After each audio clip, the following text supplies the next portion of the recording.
maghiwalay na tayo. At sinisiguro ko sa'yo, makukulong ka. Kakasuhan kita. Boyfriend mo ako. Normal lang ang ginawa nating dalawa. Doon din naman to papunta eh. Nahihirapan ka lang tanggapin dahil akala mo pinagsamantalahan kita. Pero regalo mo na lang yun sa akin. Di ba ang dami ko namang naibigay sa'yo? Yan lang naman ang kaya mo ibigay eh. Pero pinilit mo pa rin ako. Alam mong hindi pa ako handa. Marami ang naghahangad ng isang lalaking kayang ibigay sa kanila ang lahat. Ituturing silang prinsesa. Katulad ng maraming babae, ganun din ang hangad ni Angie. Dumating sa buhay niya si Miguel, isang lalaking handang ialay sa kanya ang lahat. Ngunit malaki ang agwat ng kanilang edad. 15 anyos si Angie habang nasa edad 40 naman si Miguel. Ang isang tila ba pantasya na lalaki ay isa pa lang mapagkunwari. Maisasalba nga ba si Angie ng itim na kapangyarihan palabas sa impyernong mundo na pinagdalhan sa kanya ni Miguel? O ito lamang ang magdadagdag ng kalbaryo sa mura niyang edad? Talaga ba? Para sa akin lahat to? Salamat ah. Bakit ang dami namang chocolates? Oo naman. Di ba nga nabanggit mo na yan ang favorite mo? Binibigay ko lang sa'yo. At mas marami pa dyan ang kaya kong ibigay sa'yo. Lahat ng gusto mo. Ano ka ba? Baka naman maubos ko ang pera mo. Nakakahiya naman. Nagmumukha yata akong matakaw. Salamat dito ha. Matutuwa ang mga kapatid ko kapag nakatikim sila nito. Ang mamahal pa naman ng ganitong chocolates. May grocery ako dyan dala. Nandun lang sa sasakyan. Mamaya ako na lang iaabot kapag inatid kita sa inyo. Ano, uuwi ka na ba? Kain na muna sana tayo sa labas. Oo, pauwi na ako. Kailangan ko ngayon makauwi ng maaga eh. Kaya sorry, hindi ako makakasama. Pero pwede naman sa Sabado. Kasi 'di ba, sabi mo, gusto mo sanang manood ng sine? Nag-iipon pa kasi ako ng pambili ng tiket. Bakit ka pa mag-iipon? Libre ko na lahat. Ako ang nag-aya at ayokong gumagastos ang babae kapag nagde-date kami. Wala kang ilalabas na pera, huwag kang mag-alala. Ang kailangan ko lang ay ikaw mismo.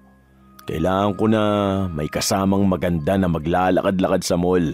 Tara na, umuwi na tayo. Baka hinihintay ka na sa bahay nyo. Tanging malawak ng ngiti lamang ang matatanaw sa labi ni Angie habang naglalakad sila papunta sa mamahaling sasakyan ng manliligaw niya. Halos 1 linggo na rin siyang nililigawan ni Miguel at nararamdaman naman niya ang sinseridad sa binata. Nagmula sa mahirap na pamilya si Angie, pang-7 siya sa magkakapatid at meron pang 3 maliliit na sumunod sa kanya. Ang bunso nila ay nasa 8 gulang pa lamang. Halos lahat naman sa mga nakatatanda niyang kapatid ay may mga asawa na, ngunit mahirap din ang buhay na meron sila. Kaya mas lalong nagpupursigi ang dalagita na makapagtapos ng pag-aaral para magkaroon ng magandang buhay. Nang dumating sa buhay niya si Miguel, malaki ang naitulong ng binata sa kanilang pamilya. Dahil hindi ito pumapalya na magbigay sa kanila ng grocery kada linggo. Minsan ay ito rin ang bumibili ng gatas ng mga kapatid niya. Salamat sa paghatid mo sa akin. Gusto mo bang pumasok muna sa bahay? Hindi na. Tumawag kasi sa akin ng business partner ko. Kailangan niya raw ako makausap. Chat mo na lang ako sa Sabado ah. Susunduin na lang kita rito. Salamat ulit. Pagkalabas pa lang ng sasakyan, dinig na ni Angie ang iyakan ng mga kapatid niya. Nakatira lamang sila sa maliit na bahay at doon din nakikisiksik ang pamilya ng ate niya. Pagpasok niya sa loob, pinatimpla na niya ang gatas na binili ni Miguel para tumigil na rin sa pag-iyak ang kanyang kapatid at pamangkin. Ipinamahagi niya rin ang mga tsokolate na bigay sa kanya. Kinabukasan, maaga ang uwian nila sa paaralan. Hindi na niya ito sinabi kay Miguel dahil alam niyang abala ang binata sa negosyo nito. Nais din sana niyang igugol ang natitirang oras para magtrabaho upang makapagbigay siya ng pera sa kanyang mga magulang. Tapusin mo na lang balatan yan, bakla. Tapos niyan ako na magbibigay sa'yo ng pera. Walang bangas kapag binalatan mo yung mga bawang ha. Alam mo naman kung gaano kaarte ang suki namin. Oo, alam ko na yan. Ako nga palagi ang kasama mo gumawa nito eh. Mas mabilis pa akong magbalat sa'yo. Ay, oo nga pala. Ano na nangyari dun sa matandang nanliligaw sa'yo? Hindi pa rin ba yung tumitigil? Hindi ko naman siya pinapatigil eh. Gusto ko pa siyang kilalanin lalo. Mas nagiging mabait nga siya ngayon. Alam mo bang ang dami niyang binibigay sa akin? Tapos sabi niya, kapag nagkita kami, may ibibigay siyang regalo sa akin. Binili niya raw yun sa Thailand. Kasi andun pala siya ngayon, pabalik pa lang sila bukas. Bakla, 15 ka pa lang tapos 45 na yung manliligaw mo. Dinadaan ka lang yan sa mga regalo.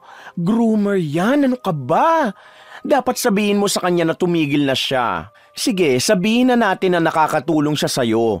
Pero yan ang ginagamit niyang paraan para mahawakan ka sa liig. Mukha naman siyang mabait ah. Ang lambing niya pa. Huy, ilang linggo pa lang kayo magkakilala, madali lang magpanggap. Tapos hindi din naman kayo araw-araw magkasama. Mabait yan sa'yo hanggat alam niyang may makukuha siya sa'yo. Tigilan mo na yan. Kung ako sa'yo, ikaw na mismo magpatigil sa kanya. Marami siyang pera. Diyan kanya sinisilaw. Dahil sa mga salitang sinabi ng kanyang kaibigan, nakaramdam ng pagkalito si Angie. Tila ba napaisip siya na baka nga nadadala lang din siya ng kanyang emosyon dahil alam niyang nabibigyan siya ng atensyon ng manliligaw.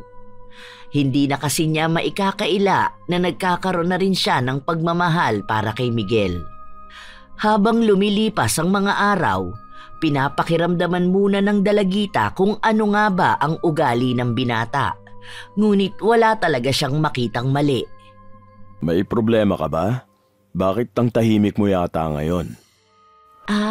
Wala. Napapaisip lang kasi ako. Sasagutin mo na ba ako? Ang dami kasing gumugulo sa utak ko ngayon. Gusto na kasi kita, kaso natatakot ako eh. Oh, gusto mo na pala ako eh. Dapat sagutin mo na ako. Sabihin mo lang sa akin kung ano ang mga takot na yan. Tandaan mo, Angie, kakampi mo ako sa lahat. Pwede mong ilabas sa akin ang mga nasa isip mo para matulungan kita.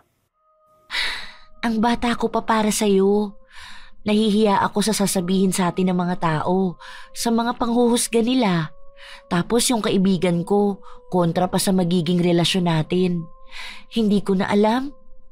Tumingin ka sa mga mata ko, Angie. Ang pagmamahala nating dalawa ay para sa atin lang. Labas ang ibang tao, lalo na ang kaibigan mo. Wala yan sa edad, dahil kaya natin patunayan sa kanilang lahat na malayo man ang edad natin, hindi naman nagkakalayo ang puso natin. Kahit na ano pang marinig mo sa kanilang lahat, at the end of the day, tayo pa rin ang nagmamahalan. Ikaw, ako at ang labis na pag-ibig natin na magsasalba sa atin. Huwag ka matakot, palagi ako nasa tabi mo. Hanggat mahal natin ang isa't isa, magkakampi tayo.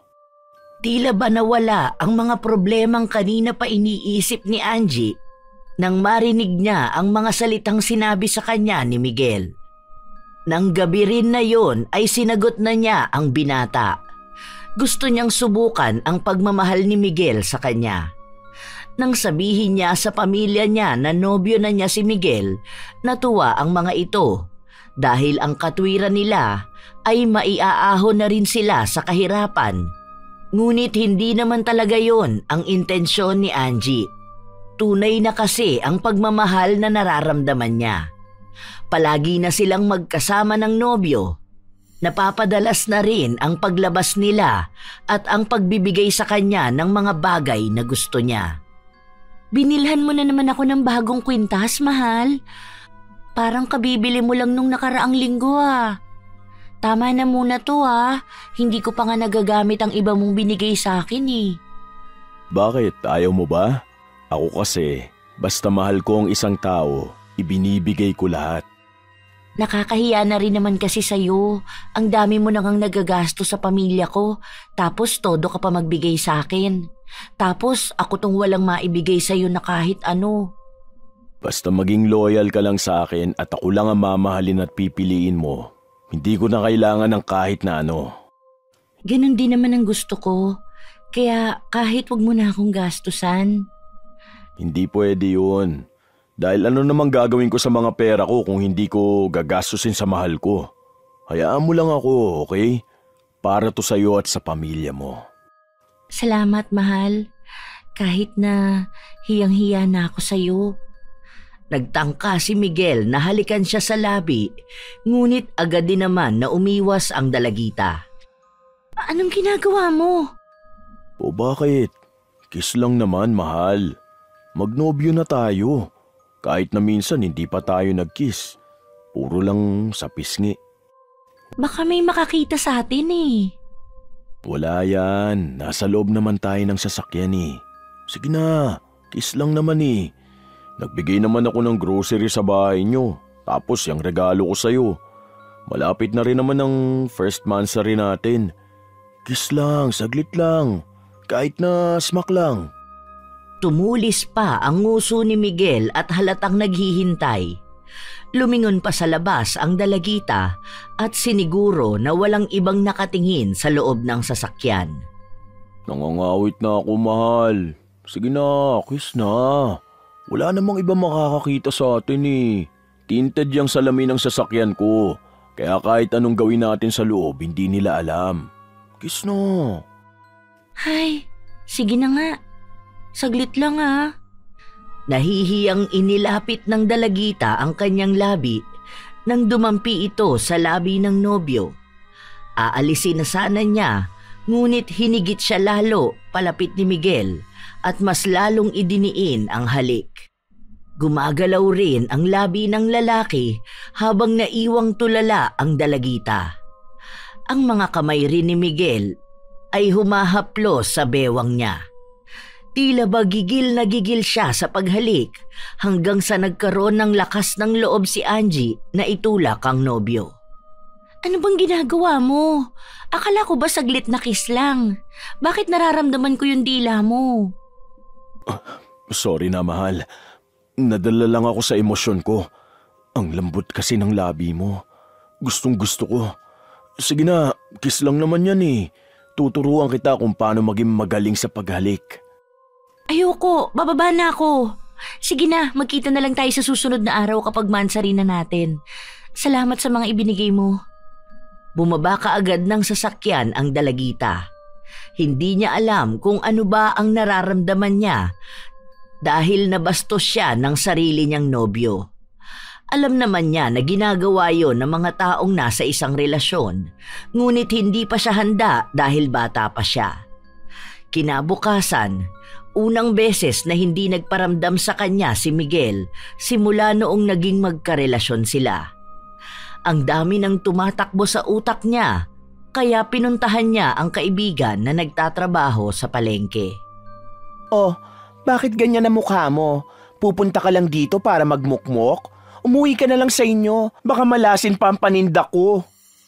Grabe ka naman sa akin, kaya nga ako nagpunta rito para makausap ka eh. Dahil alam kong tungkol na naman sa groomer yung sasabihin mo. Ano na ang ganap sa inyo ng nobyo mong matanda? Hindi nga siya nagpaparamdam sa akin ngayon. Baka naman kasama ang totoo niyang pamilya. Bukas magpapakita yan kasi mansari nyo, di ba? Saan daw mamahaling kainan na naman kayo pupunta? May malaking stuffed toys ba ulit siyang ibibigay sa'yo? Wala naman siyang asawa at anak, no? Paano mo nasabi? Hindi mo nga alam ang tunay na pangalan niya. Hindi mo alam kung saan siya nakatira. Nasa na mga magulang niya o ang mga kapatid niya. Girl, wala kang alam tungkol sa kanya maliban na lang sa sinasabi niyang mahal ka niya kuno. Wag na kasing ganyan yung usapan natin. Feeling ko nga nagtatampo siya sa akin. Nakukonsensya na tuloy ako. Hindi ko alam kung paano ko siya susuyuin. Bakit naman yan ang naisip mong dahilan? May alinlangan sa mukha ni Angie dahil hindi niya sigurado kung tama bang sabihin ito sa kanyang kaibigan. Ngunit si Clyde lang din naman ang taong maaasahan niya pagdating sa ganitong bagay. Kapag sinabi niya ito sa kanyang pamilya, wala rin naman silang pakialam sa kanya. Ano nate, tatayo ka lang dyan? Sabihin mo na kung may dapat kang sabihin. Kasi nag-kiss kami ni Miguel. Tapos Tapos ano? Sabihin mo na ng buo. At matapos ko rito magbalat, may pupuntahan pa ako. Bilisan mo na. Kasi ang hiling niya sa akin, smack lang. Tapos nung nag-kiss na kami, pinipilit na niyang ibuka ang bibig ko. Alam mo yun? Tapos ang kamay niya mahigpit sa bewang ko. Nakaramdam ako ng pagkailang. Mali ba ako? Kasi di ba boyfriend ko naman siya? Kaso hindi pa kasi ako handa. O baka hindi pa ako sanay kasi nga first boyfriend ko. Ay, ayan na nga bang sinabi ko sa'yo. Inuumpisahan niya ng masama niyang balak. Di ba nga pinagbantaan na kita noon na baka isang araw gagalaw na yan ang sarili niya at aangkinin ka na. Katawan lang talaga ang haabol niya sa'yo. Malamang madali ka niyang mapapasunod. Ginagamitan ka na niya ng pera eh. Ayoko namang magduda eh. Kaso kasi... Huwag mo nang hingi ng opinyon ko dahil baka masaktan ka lang sa mga sasabihin ko sa'yo. Basta ako, hindi ako boto sa lalaki na yun. Matanda na siya, alam na niya kung paano madaling makakuha ng 15 anyos. Nadala lang daw siya sa emosyon niya eh. Nadala ba talaga? O pinipilit ka niya? Ngayon alam ko na kung bakit hindi ka niya kinakausap.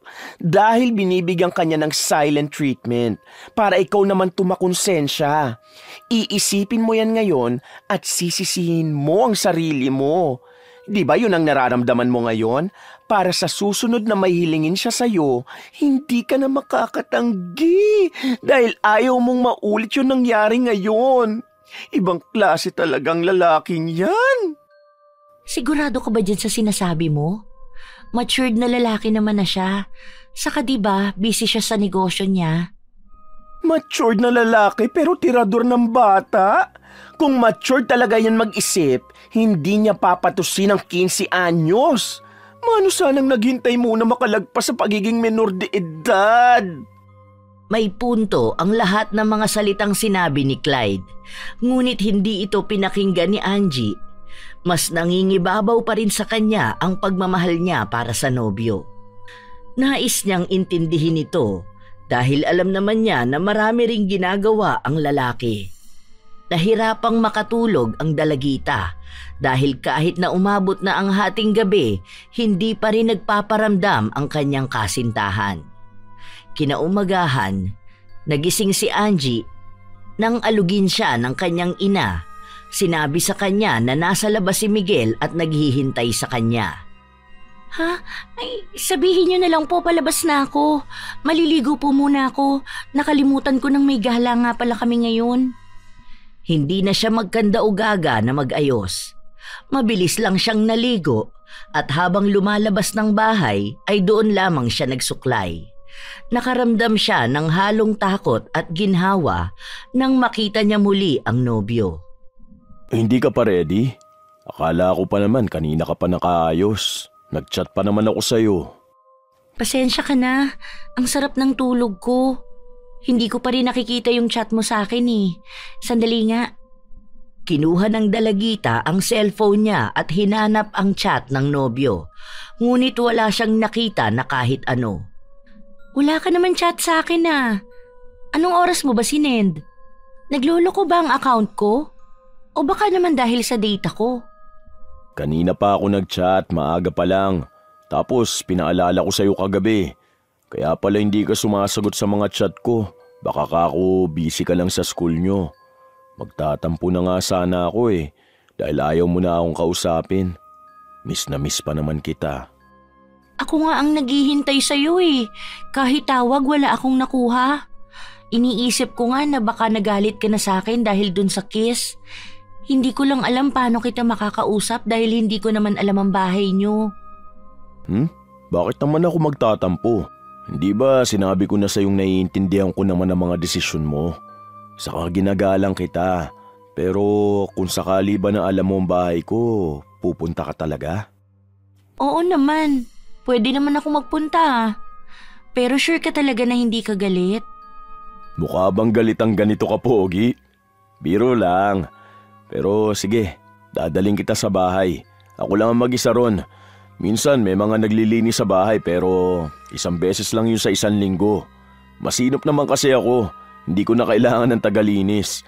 Pero kumuha pa rin ako para sa mga hindi ko maharap. Alam mo naman na busy ang boyfriend mo na mag-build ng magandang future para sa atin. Mayaman ka naman na. Ang dami mong business. Parang ang hindi nauubos ang pera mo kahit na ang dami mo nang binigay sa akin. Gusto ko kasing maging mas mayaman pa. Para kapag nagkaroon na tayo ng mga anak, maranasan nilang mas marangyang buhay. Ilang anak ba ang gusto mo? Grabe. Isang buwan pa nga lang tayo, nasa anak na agad ang usapan natin.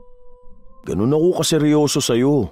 Kahit na isang buwan pa lang tayo, gusto ko na makita ang long-term plans. Gusto ko laging planado ang lahat. Saka na lang siguro natin pag-usapan yan. Basta ang alam ko lang, ayoko ng maraming anak. Katulad kung gaano kami karami. Ako, ang gusto ko mga 2 or 3 na anak. Meron na akong savings for them sa totoo lang.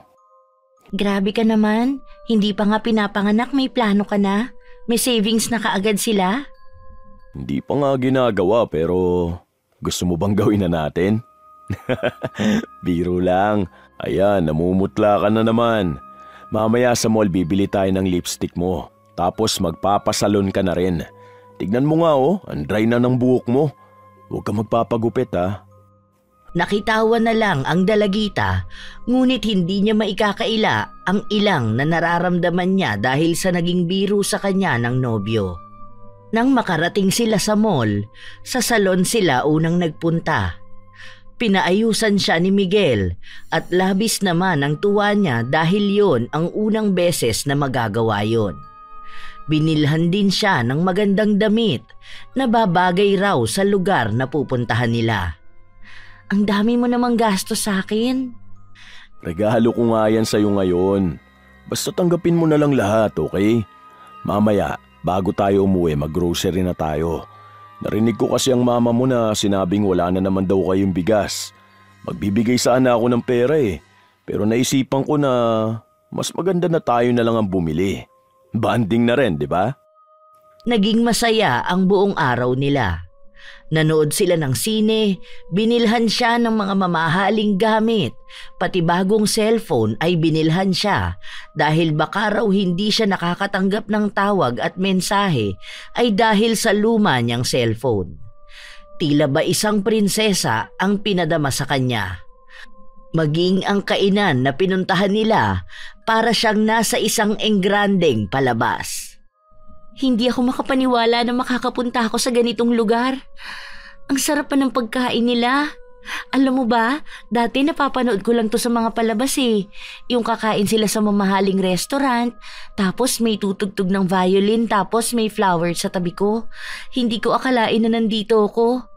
Panaginip lang ba to? Dahil yan talaga ang gusto kong iparana sa'yo. Higit pa dyan ang kaya kong ibigay para lang malaman mong mahal na mahal kita. Kaya pa kitang dalhin sa palasyo kung sasama ka lang sa akin. Ano bang meron sa akin? Bakit parang ang swerte ko naman sa'yo? Hindi naman ako maganda, hindi ako mayaman. Halata naman na sa negosyo mo, maraming babae ang nagkakandara pa sa'yo, tapos ako pa ang napili mo? Hindi mo man lang ba naisip na paano kung pera mo lang pala ang habol ko sa'yo, di ba? Yan nga ang nagustuhan ko sa'yo Dahil alam kong tunay ka kung magmahal. Hindi ka katulad nila na gustong lumapit sa akin dahil lang sa mayaman ako. Ang alam ko lang nung unang beses kitang nakita, alam ko na kaagad sa sarili kong ikaw ang klase ng babae na pakakasalan ko. Ano ba? Kinikilig naman ako sa mga sinasabi mo sa akin. Basta palagi mo lang tatandaan na mahal kita Huwag mong pakinggan ang opinyon ng mga tao sa paligid natin. Lalo na yung kaibigan mong bakla. Alam mo, kung pwede lang kitang pagbawalan na makipag-usap dun naku, alam mo ba, Ibang pakiramdam ko sa kanya eh. Baka siya pa nga makasira sa relasyon natin eh. Matagal ko na kasing kaibigan si Clyde. Simula nung bata pa ako, nandyan na siya para sa akin. Sa kanya ako humihingi ng payo. Yun na nga eh. Ayokong pagawayan natin yan. Pero minsan, nilalaso niya ang utak mo. Parang ayaw kanya maging masaya. Baka kasi iniisip ng bakla na yun na kapag ako na pangasawa mo, makakaranas ka ng magandang buhay. Habang siya, maiiwan sa kahirapan. Ramdam kong hindi siya tunay na kaibigan, mahal ko. Huwag mo na lang kaya siyang kausapin. Hindi umimik ang dalaga. Ayaw niyang masira ang relasyon nila ng kaibigan niya, ngunit ayaw rin naman niya na magkaroon ng lamat ang pagmamahalan nila ng nobyo. May katagalan din ang pananahimik ng dalagita at napansin na yon ni Miguel. Oh, iniisip mo bang maigi yun? Huwag na nga natin itong pag-usapan. Nakakasira sa date natin eh. Saan na tayo pupunta ngayon? Sa bahay ko. Ipapakita ko sa iyo kung gaano kalaki yon para kapag doon ka na tumira, pamilyar ka na. Kaso gabi na. Doon talaga tayo? Siguro bukas na lang? Oh, ano naman pagkakaiba nun sa ngayon at bukas?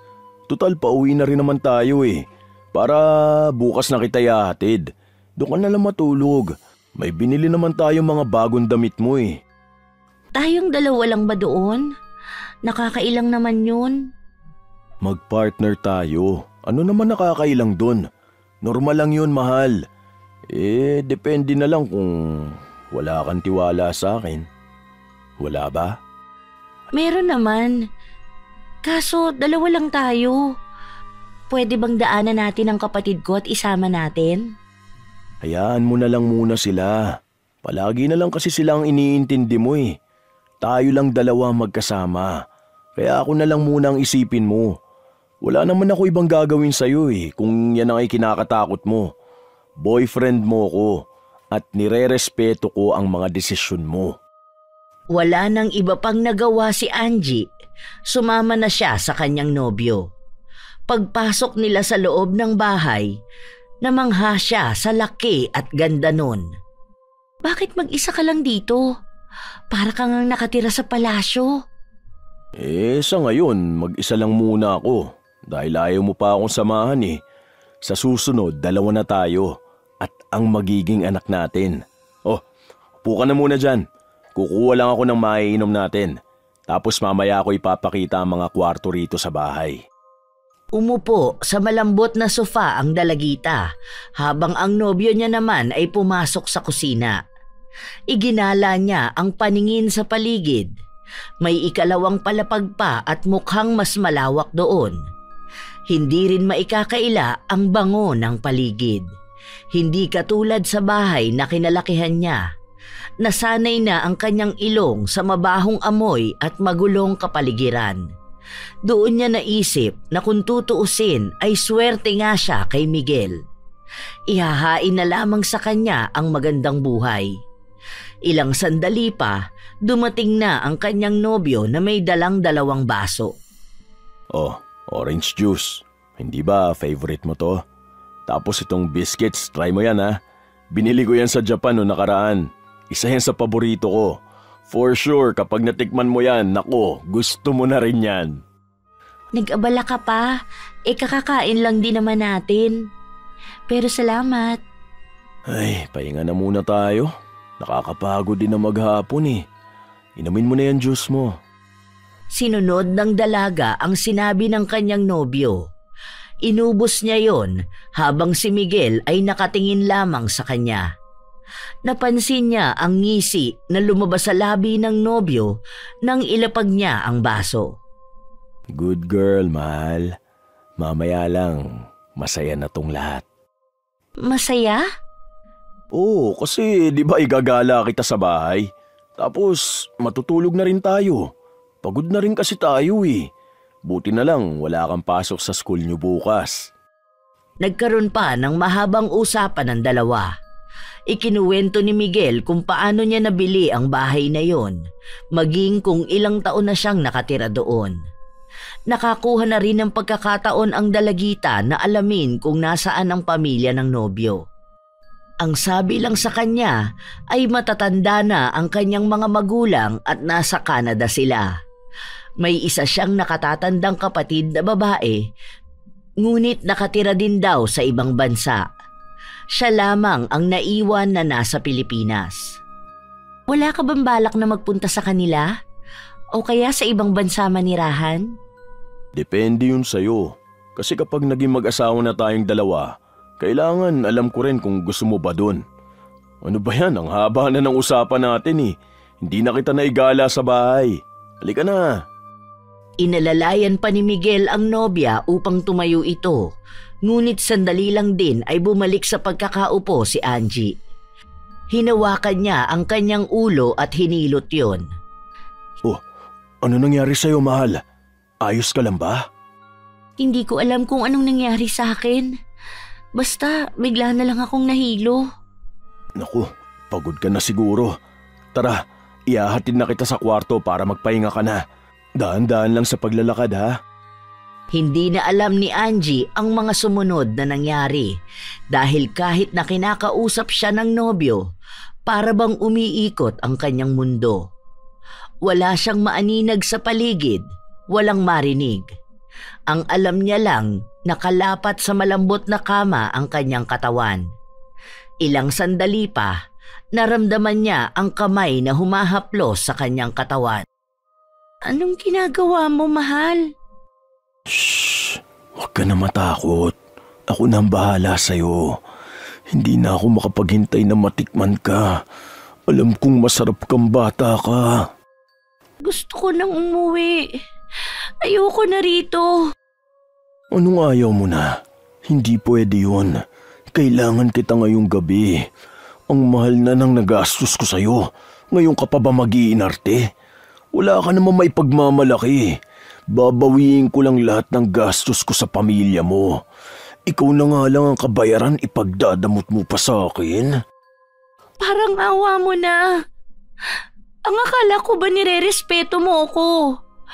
Hindi ba ang usapan natin, ibibigay ko ang sarili ko kapag kinasal na tayo? Ano ko, tanga? Ilang taon ka pa lang. Gusto mo pa akong maghintay na matagal? Marami pang mauubos kong pera sa'yo. Manahimik ka na lang dyan, ha? Ako rin naman ang gagalaw at kikilos eh. Ilang beses na nagmakaawa si Angie, ngunit hindi siya pinakinggan ng nobyo. Hindi rin naman niya magawang makalaban dahil hinang-hina siya. Ilang beses siyang pinagsamantalahan ni Miguel kung saan-saan din siya dinala nito. Para siyang isang laruan para sa lalaki. Tuwang-tuwa na inaangkin ang kanyang katawan. Kinabukasan, nagising si Angie na balot ng kumot ang katawan habang ang nobyo niya ay payapang natutulog sa tabi niya. Hayop ka! Hayop ka! Pinaghahampas niya ng una ng nobyo na naging dahilan upang magising ito. Bakas naman ang pagkabigla sa mukha ni Miguel. Maliwanag na ang kapaligiran, kaya kahit na paano ay nawala na ang tama ng gamot na ipinainom niya kay Angie. Ano bang problema mo? Alam mong natutulog ako, di ba? Pagod ako kahapon. Baboy ka! Nilapastangan mo ang katawan ko! Pinagsamantalahan mo ang kahinaan ko! Anong pinagsasasabi mo? Alam ko naman na gusto mo rin yun. Nagpapabebe ka lang masyado. Hindi ako magaling manuyo ha. Kaya gusto ko yung ibibigay na sa akin ang gusto ko. Magpahinga ka na lang dyan. Mamaya na kita ihahatid sa inyo. Maghiwalay na tayo! At sinisiguro ko sa'yo na makukulong ka! Kakasuhan kita! Boyfriend mo ko. Normal lang ang ginawa nating dalawa. Doon din naman to papunta eh. Nahihirapan ka lang tanggapin dahil akala mo pinagsamantalaan kita. Pero regalo mo na lang yun sa akin. Di ba ang dami ko naman naibigay sa'yo? Yan lang naman ang kaya mo ibigay. Pero pinilit mo pa rin ako. Alam mong hindi pa ako handa. Hinahanda lang kita. Tignan mo, maayos naman ang lahat. Ngayon ka pa ba makikipag-iwalay sa akin kung kailan naangkin na kita? Ako nga na nakakuha sa'yo, iniwan ba kita? Paninindigan naman kita. Huwag ka na mag-inarte pa dyan. O baka gusto mong bumalik ka sa bahay nyo at sabay-sabay kayo mamatay sa gutom. Hayaan mo na lang yan. Isipin mo na lang, ibinigay mo sa akin dahil mahal mo ko. Hindi matanggap ni Angie ang mga salitang lumabas sa bibig ng nobyo. May katagalan siyang umiyak sa kwarto, ngunit hindi siya pinapansin ni Miguel. Kahit na maligo siya, pakiramdam niya ay ang dumi niyang babae. Kinuha ito sa kanya ng ganoon lamang at parang hindi man lang nakonsensya ang kanyang nobyo sa ginawa nito. Kahit na hanggang sa magising si Miguel, hindi ito humingi ng tawad sa kanya. Para bang normal na araw lang yon sa kanya. Gusto ko na umuwi. Ihatid mo na ako sa bahay. Bakit ka ba nakasimangot? Hindi ka ba natuwa kagabi? Please lang, wag mo nang ipaalala sa akin. Gusto ko na talagang umuwi. Mamaya na. Alam mo naman kumakain pa ako, di ba? Ubusin mo na muna yung pagkain. Huwag mo kong artehan na wala kang gana, ha? Wala nang iba pang nagawa si Angie kundi ang lunukin ang pinapakain sa kanya. Hanggang sa makauwi na siya sa bahay nila, hindi pa rin nawala sa kanya ang isipin ang kawalang hiyaan na ginawa sa kanya ng nobyo. Nagbigay rin ng pera si Miguel sa kanya at sinabi na gamitin niya yon para sa pag-aaral niya. Sa mga sumunod na araw, hindi naman nawala si Miguel. Patuloy pa rin ang relasyon nila, maging ang pagbibigay ng mga regalo sa kanya ay hindi nagbago. Dahil sa ginawa niyang yon, nakaramdam tuloy ng pagkalito ang dalagita. Hindi pa rin ba nagbabago yung iniisip mo sa ginawa ko sa'yo? Hindi pa ba sapat na mas lalo kong pinatutunayan sa'yo na mahal kita? Matapos kita maangkin, hindi naman kita iniwan ah. Hindi ako katulad ng ibang lalaki na matapos nila magamit ang babae, basta na lang nilang iiwan. Hindi ako ganun, kasi mahal kita. At ikaw lang ang babae na gusto kong makasama habang buhay. Hindi mo naman maiiwas sa akin na isipin yun. Sa tuwing naaalala ko, naiiyak ako. Hindi ko kasi akalain na magagawa mo yun. Sorry na kung ginawa ko yun ng walang paalam sa'yo. Mahal lang talaga kita. At nag-init na ang katawan ko eh. Ito nga kumuha na ako ng bahay na lilipatan nyo ng pamilya mo. Nasabi mo sa akin dati na paaalisin na kayo, di ba? Ayoko naman na kung saan ka na lang tumira. Para dito, alam ko na safe ka. Wala pa akong ipapambayad dyan. Di mo naman kailangan bayaran yan. Huwag ka na lang magalit sa ginawa ko. Maging masaya ulit tayo sa relasyon na meron tayo. Pinakitaan na naman ng material na bagay ang dalagita. Wala na siyang nagawa pa kundi tanggapin ang alok sa kanya ng nobyo. Malapit na kasing gibain ang bahay nila dahil hindi naman talaga sa kanila ang bahay at ang kinatitirikang lupa. Lumipas ang ilan pang mga linggo, hindi na nakakatanggi si Angie sa tuwing aayain siya ng kanyang nobyo. Para bang nasasanay na rin siya na normal na gawain yon ng dalawang taong nasa isang relasyon. May 4 na araw na mawawala si Miguel kaya hindi sila magiging magkasama ng dalagita. Basta ready mo na ang mga gamit mo ha. Para pagbalik ko, lilipat ka na sa bahay, okay? Para doon palagi tayong magkasama. Parang live-in na tayo? Magiging mag-asawa na ba tayo? Oo, doon din naman tayo papunta eh. Miss na miss kasi kita sa tuwing hindi tayo magkasama. O sige na, aalis na ako. Kiss mo na ako. O, sa lips ha. Baka mahiya ka na naman. Sa pilitan ang naging paghalik ni Angie, gusto niya sana nadampi lamang pero mariin ang ginanti sa kanya ng nobyo. Kung hindi lang mahalaga tong gagawin ko, hindi ako aalis eh. Ang sarap mo kasi. Hinaan mo naman ang boses mo. Nakakahiya sa makakarinig eh. Sige na. Ingat ka ha. Ilang buwan na rin silang hindi nagkikita ng kanyang kaibigan dahil pinagbabawalan na siya ng nobyo.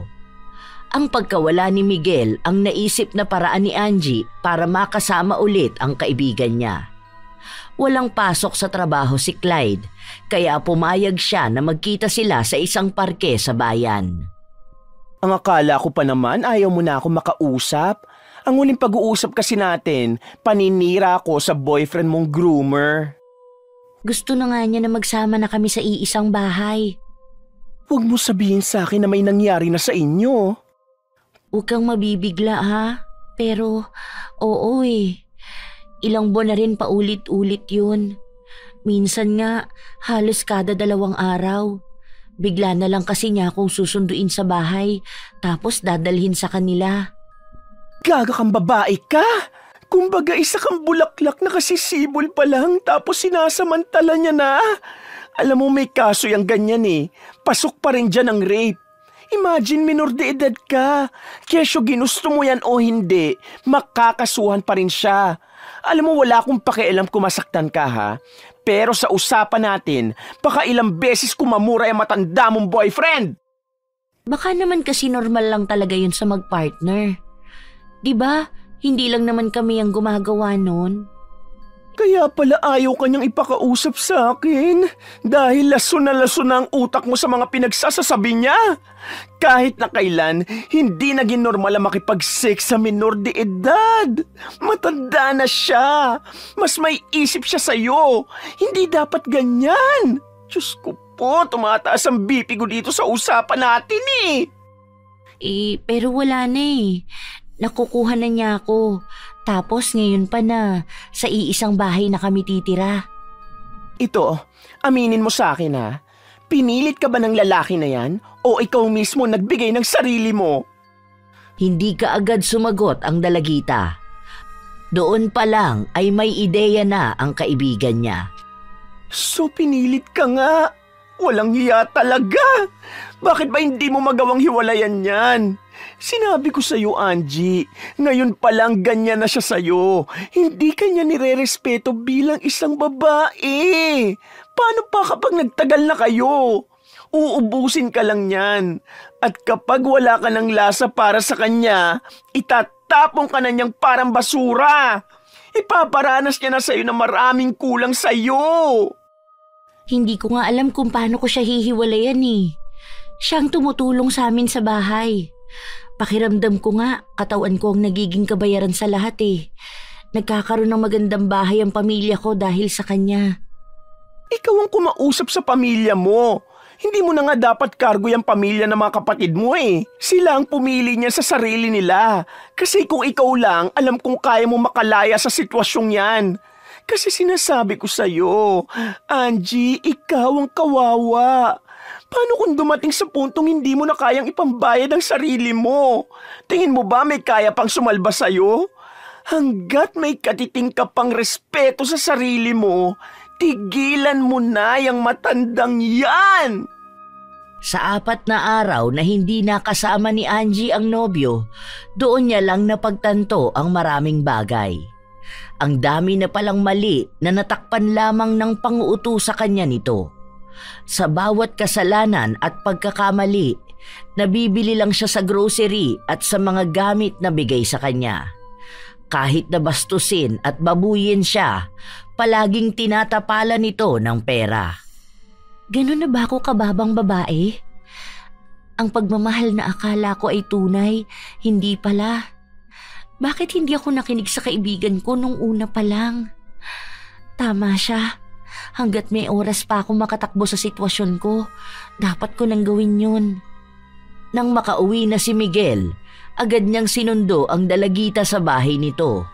Ngunit tumanggi si Angie na labis na ikinainis ng kanyang nobyo. Ano na naman ba yung inaarte mo? Nangako ka nang sasama ka sa bahay, di ba? Na doon na tayo titirang dalawa. Ayoko na, Miguel. Gusto ko munang makahinga sa'yo. Kasi simula nung naging tayo, lahat na lang kailangan iutos mo sa akin. Lahat ng gusto mo ang nasusunod. Tama lang naman yun. Ako ang lalaki sa atin. Ako na halos bumuhay sa pamilya mo. Kaya wala kang karapatan na magreklamo, ha? Tandaan mo, hindi mo kayang mabuhay na wala ang pera ko. Kaya sa lahat, ako ang dapat na masunod. Kunin mo na ang mga gamit mo. Huwag mo hintayin na magalit pa ako dahil baka sa kalsada kayo matulog ng pamilya mo. Tinatakot mo na naman ako. Please lang, gusto ko na maging normal muna tayo. Masyado ka nagmamadali sa lahat. Masaya? Hindi ka ba masaya sa mga binibigay ko sa'yo? Hindi na ako makapagdesisyon sa relasyon natin. Gusto ko maging masaya at dahan-dahan lang ang lahat. Hindi lang naman kasi dyan nasusukat ang pagmamahala natin eh. Please naman, kahit na saglit lang, hayaan mo naman na ako naman ang magdesisyon. Hindi! Sasama ka sa akin sa ayaw at sa gusto mo. Alam ko na yan. Dahil na naman may mga nasabi sa'yo ang bakla mong kaibigan. Ilang beses na kitang pinagsabihan na huwag ka nang lalapit doon. Tignan mo ngayon kung ano-ano na naman ang sinasabi niya. Totoo lang naman ah. Bata pa ako. Ang dami pa dapat pagkakataon na pwede kang maghintay. Maging pagsasama natin, kailangan sapilitan ng lahat. Ang dami mong ninanakaw sa kabataan ko. Wala akong pakialam. Kailangan ng pamilya mo ang pera ko. Kaya wala kang magagawa kundi ang sumunod sa akin. Hihintayin kita sa sasakyan ha. Dahil kung hindi ka sasama sa akin, mamamatay kayong lahat sa gutom. Hindi na nakapagsalita pa si Angie. Naluluha na lamang siyang nakatingin sa nobyo at iniisip kung ano ba ang kanyang dapat na gawin. Narinig ng mga magulang niya ang usapan na yon, ngunit wala siyang narinig na kahit na anong tugon. Napagtanto niya na wala nga siyang pagpipilian at wala siyang magiging kakampi sa magiging desisyon niya. Hawak na ni Miguel ang buhay niya at ang kapalaran ng kanyang pamilya. Sumama ang dalagita sa bahay ng nobyo. Pagkarating pa lang nila sa bahay ay hinubara na siya nito. "Huwag ngayon, please." Ngayon na nakatira ka na sa bahay ko, wala kang karapatan na tumanggi sa mga gusto ko. Ako ang lalaki dito, kaya ako magsasabi kung ano ang dapat mong gawin. Naging mahinang babae na naman ang dalagita.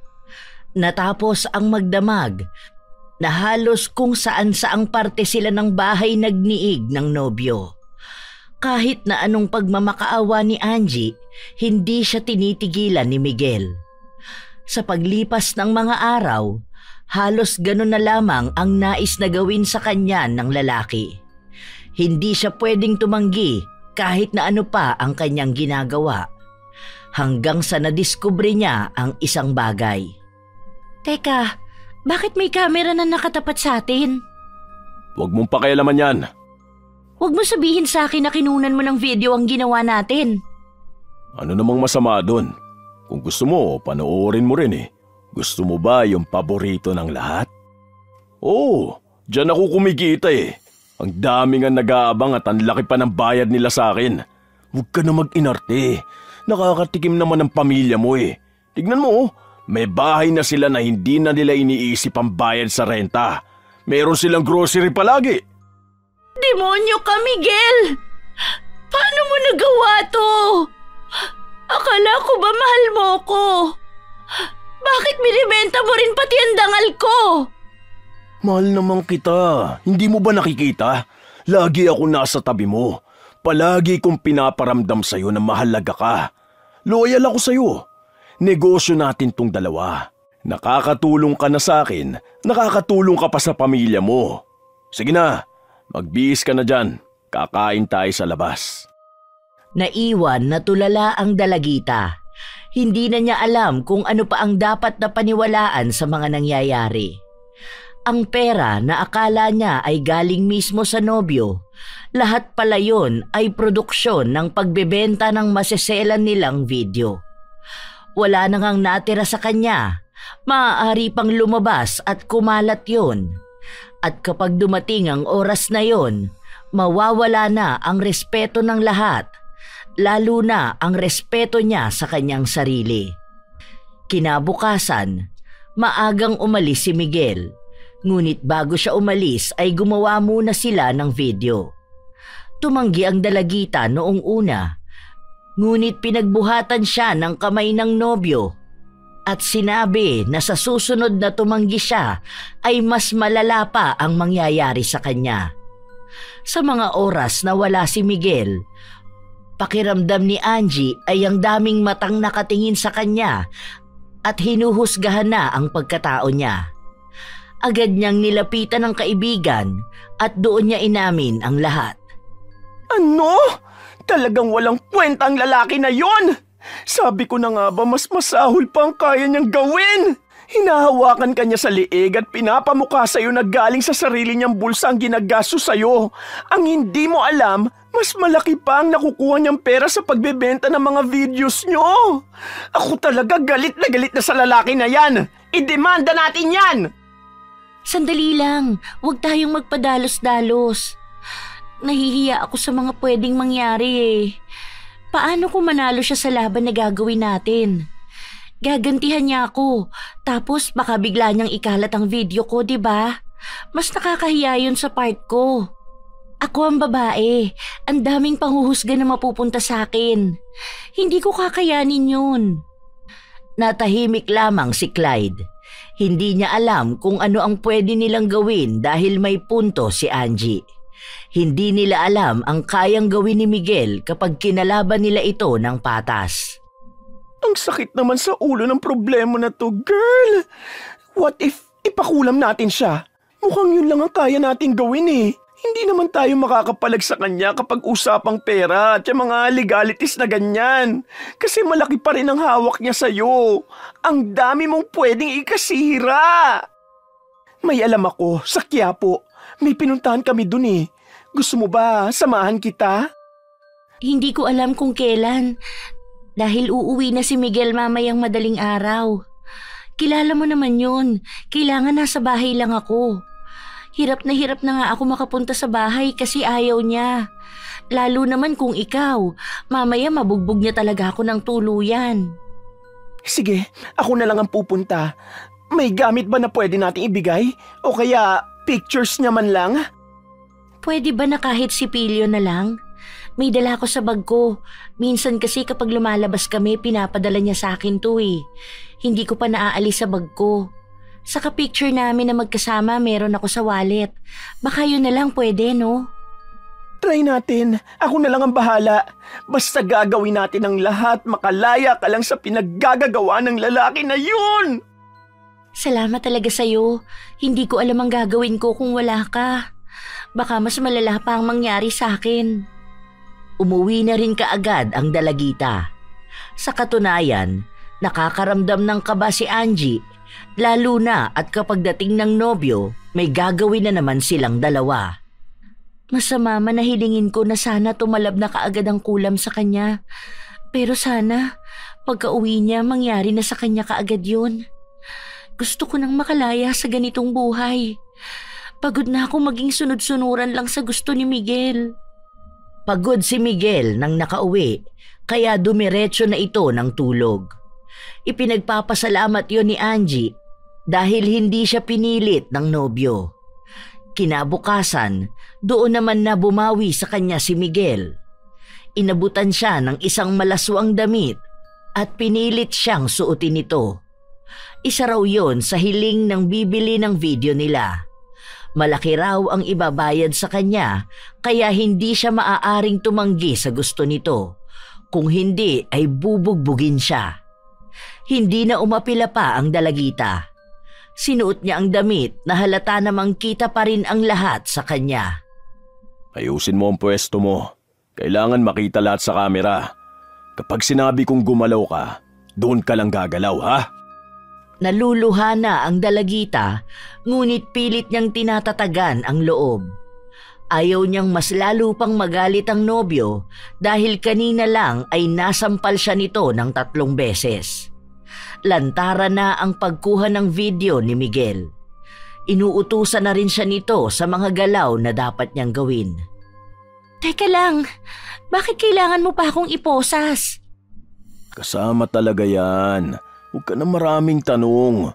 Hayaan mo, bibilan ko ng grocery ang pamilya mo kapag tapos nito, ha? Habang natutuwa si Miguel sa ginagawa niya, nakaramdam siya ng kakaiba sa kanyang sarili. Kumikirot ang kanyang ari at tila ba wala itong sigla kahit na anong gawin niya. Ilang beses niyang sinubukan na buhayin yun, ngunit walang nangyari. Ang nararamdaman lamang niya, parang nasusunog ang balat. Ah! Ang sakit! Ano nangyayari? Ah! Tuwing sumasanggi ang ari niya sa tela, mas lalo siyang nakakaramdam ng sakit. Buong araw lang siyang nasa loob ng kwarto at inaalam kung ano ba ang dahilan, pero wala siyang makita. Gusto niyang magpunta sa doktor ngunit hindi niya magawa. Dahil sa tuwing tatabingan niya ang ari, napapasigaw siya sa sakit at hindi niya magawang makapaglakad ng maayos.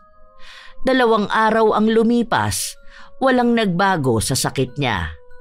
May itim na likido rin na lumalabas doon, kahit na pag-ihi ay hindi na niya magawa pa. Ano ba to? Bakit ba ganito?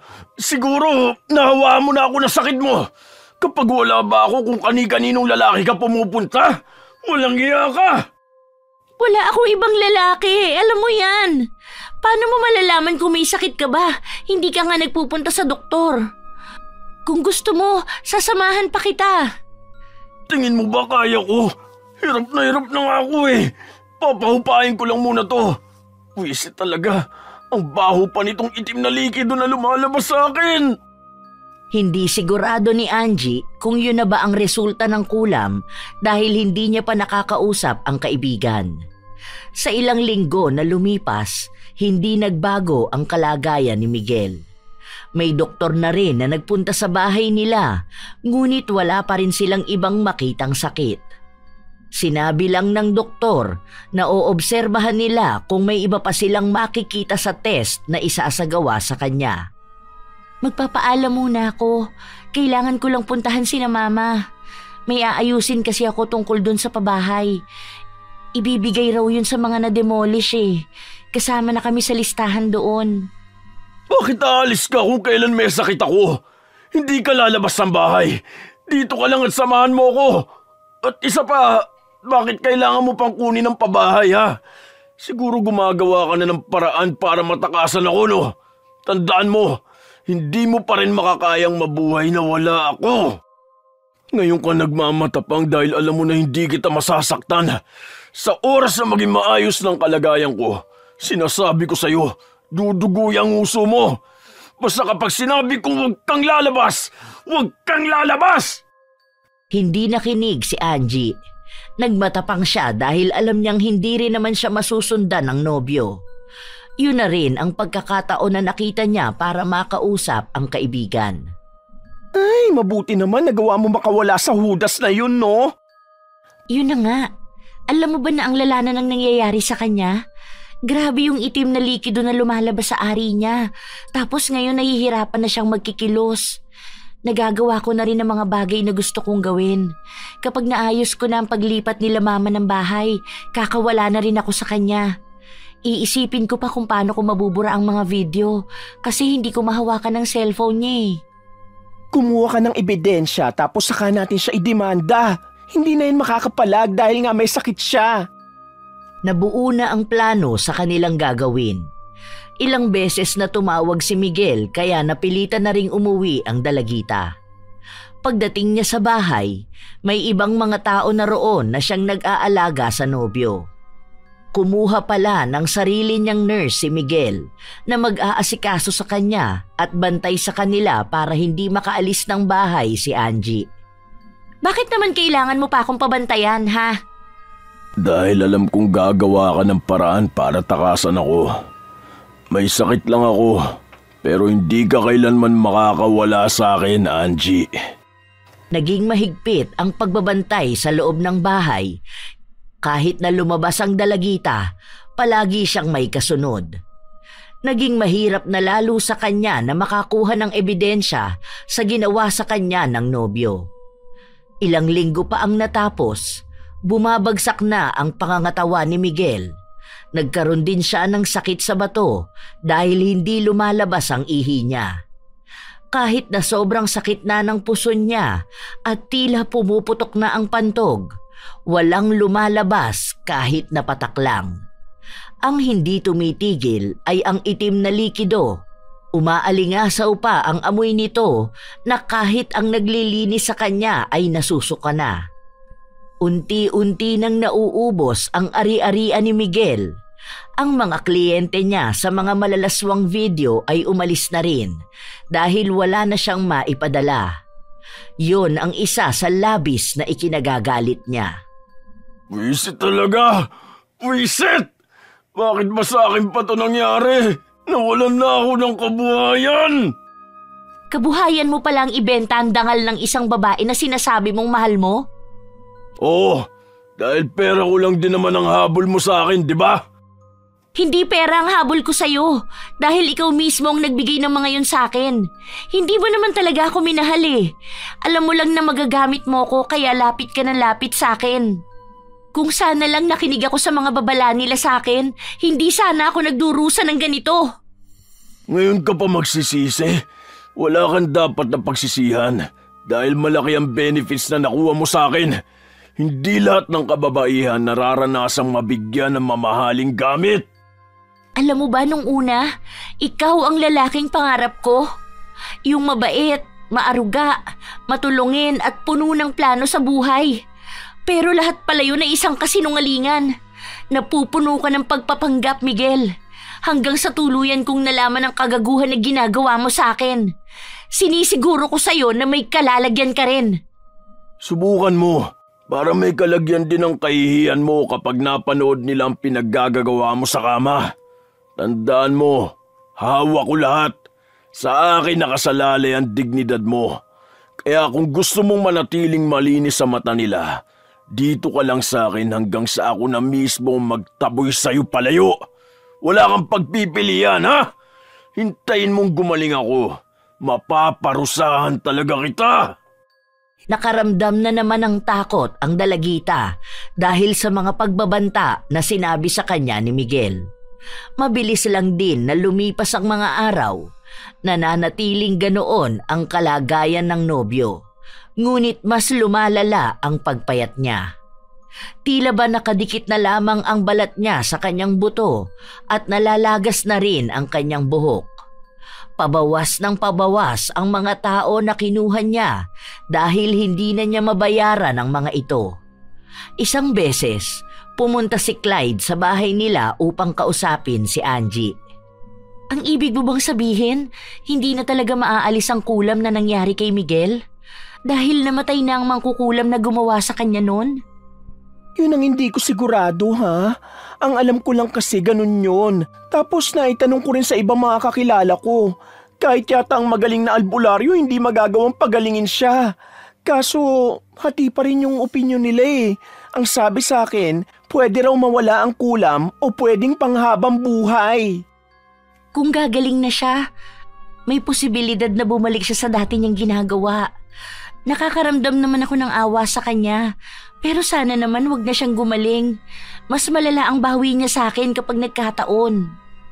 Hindi na nawala pa sa isipan ni Angie ang napag-usapan nila ng kaibigan niya. Palagi niyang binabantayan kung may nagbabago na nga ba sa kalagayan ni Miguel.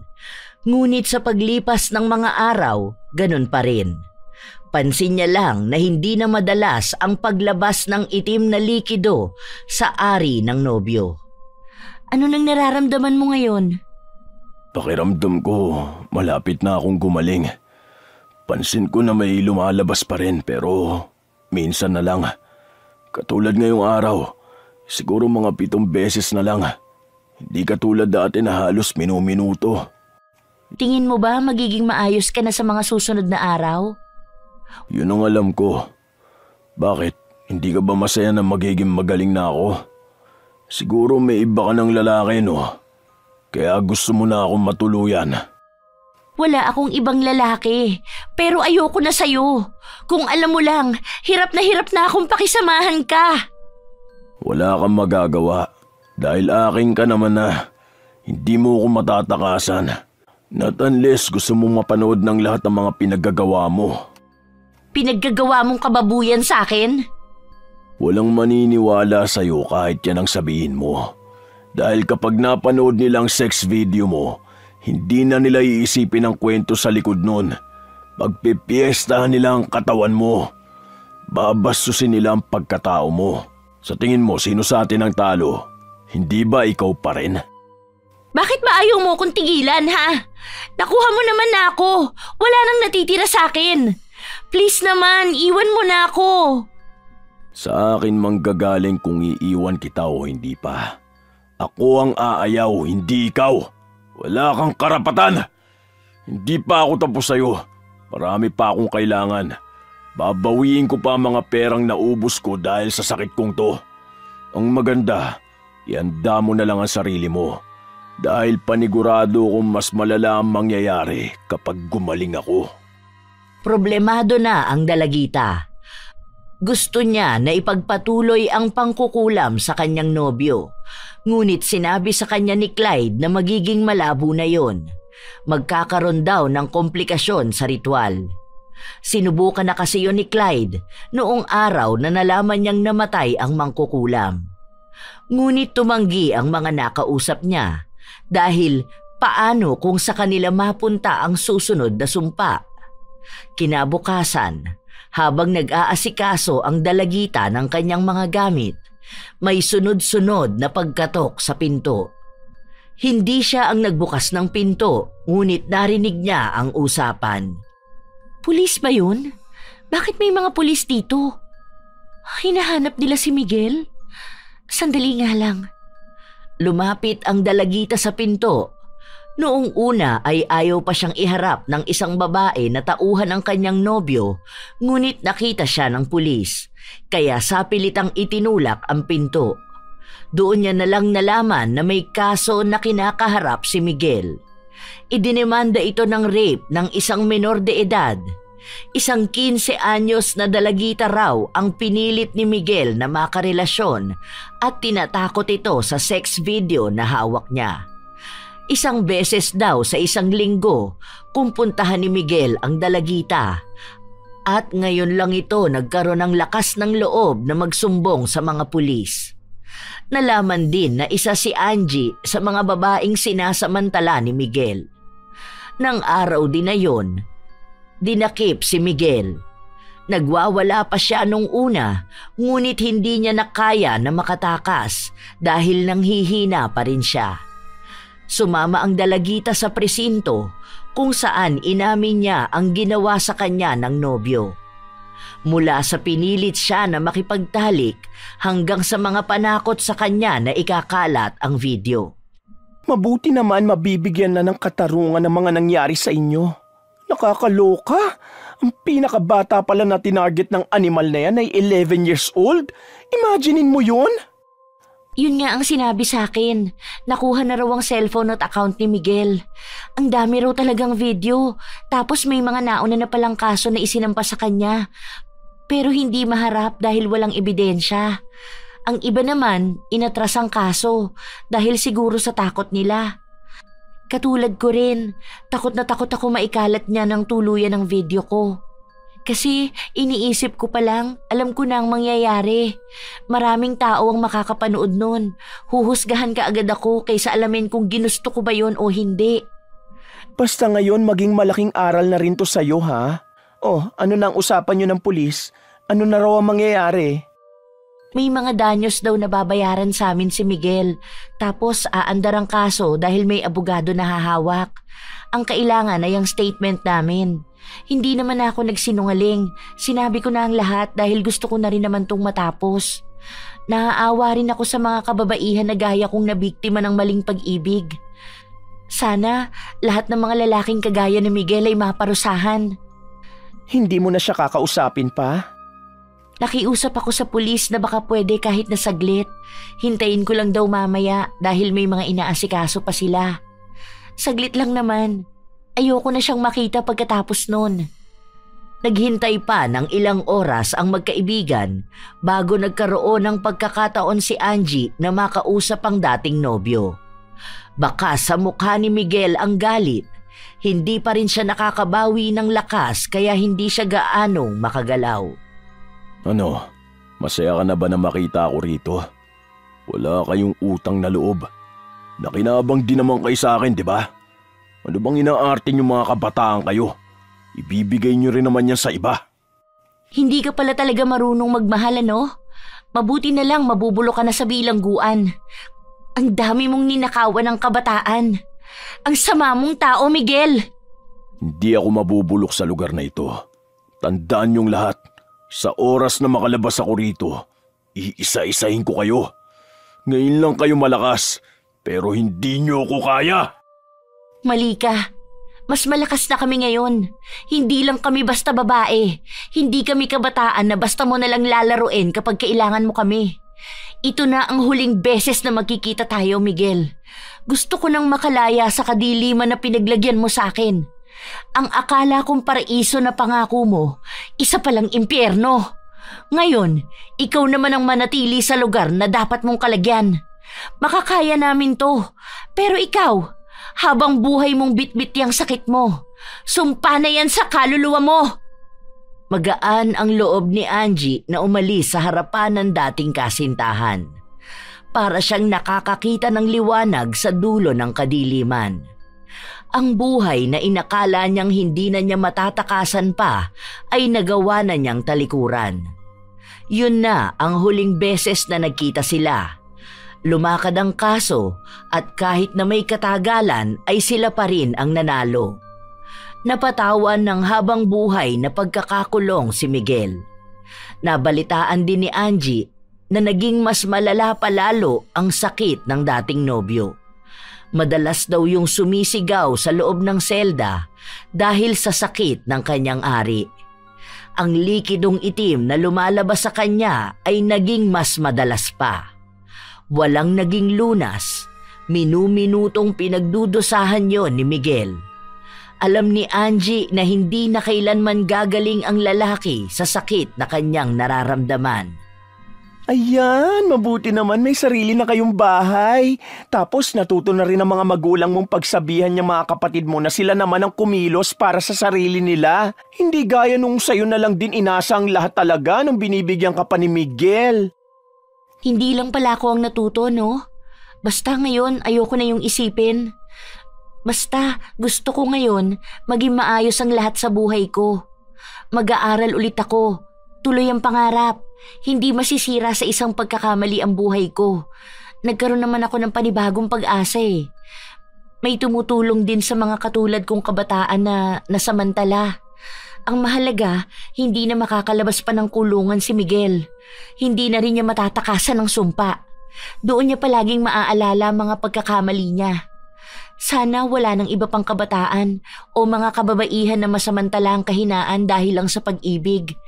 Naniniwala pa rin naman ako na may mga taong puro magmahal. Sa ngayon, focus muna ako sa pagbuo ko sa mga pangarap ko. Makikilala ko rin naman siya. Isang tao na tatanggap din sa madilim kong nakaraan. Minsan, kailangan talagang madapa bago tayo matuto. Basta, nandito lang din ang pretty BFF mo kapag need mo ng payo, ha? Hindi kita ipapahamak. Basta makinig ka lang din. Oo na po, palagi na akong makikinig sa'yo. Puno ng positibong pananaw ang puso ni Angie. May mga gabi man na dinadalaw siya ng multo ng kanyang nakaraan. Nagagawa naman niyang harapin yon ng walang takot. Mas pipiliin niya pa rin na bigyan ng pansin ang hinaharap at ipinangako sa sarili na hindi na niya ulit gagawin ang pagkakamali niya noon. Sa paglipas ng mga taon, naging maayos na ang takbo ng buhay ni Angie. Nawala na siya ng balita pa sa kalagayan ni Miguel o kung anuman ang nangyayari sa kanya. Minsan, nakakausap niya ang dating mga kabataan na sinamantala rin ng dating nobyo. Halos lahat sa kanila ay nasa maayos na lagay na ang buhay. May nag-aaral na, ang iba naman ay nagtatrabaho. Nalampasan na nila ang madilim na yugto ng kanilang buhay. Isa na rin si Angie sa mga nagbobolontaryo sa isang organisasyon upang mapanatili ang pangangalaga sa mga kababaihan. Sumasama siya sa labang kinakaharap ng mga kapwa niya. Marahil, may mga pagkakamali na nagagawa ang isang tao na hindi nila alam na mali na pala. Katulad sa pagmamahal, naghahangad ng isang klase ng pag-ibig na tila ba laman ng pantasya Subalit yun din ang nagiging dahilan para dalhin sila sa isang mas madilim na mundo. Maliman ang paggamit ng itim na kapangyarihan, may mga pagkakataon na ito ang nagbibigay ng daan para maitama ang minsang kamali ang pinili. Hindi lamang si Angie ang nagkaroon ng pagkakamaling ganito. Mayroon ding iba na siyang nahulog talaga sa patibong ng pekeng pagmamahal. Ngunit sa huli, kung nakaya nilang makawala sa ganoong klase ng sakuna, tiyak ay makakaya rin nilang harapin ang bagong bukas na mas matapang, matatag at masaya. Shout out sa ilan sa mga masusugid na tagapakinig ng mga istorya ni Lola Telang.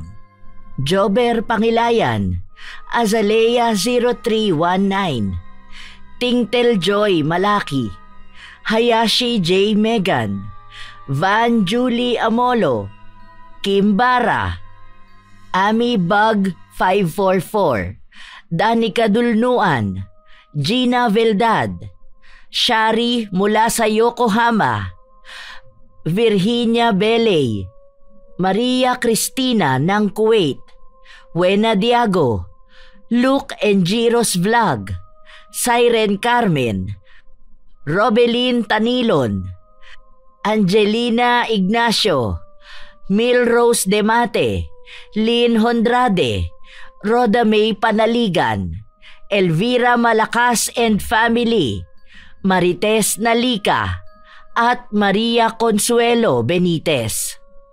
Hanggang sa susunod na istorya, mga apo. Ako ang inyong Lola Telang at maraming salamat sa inyong walang sawang pakikinig at pagsuporta.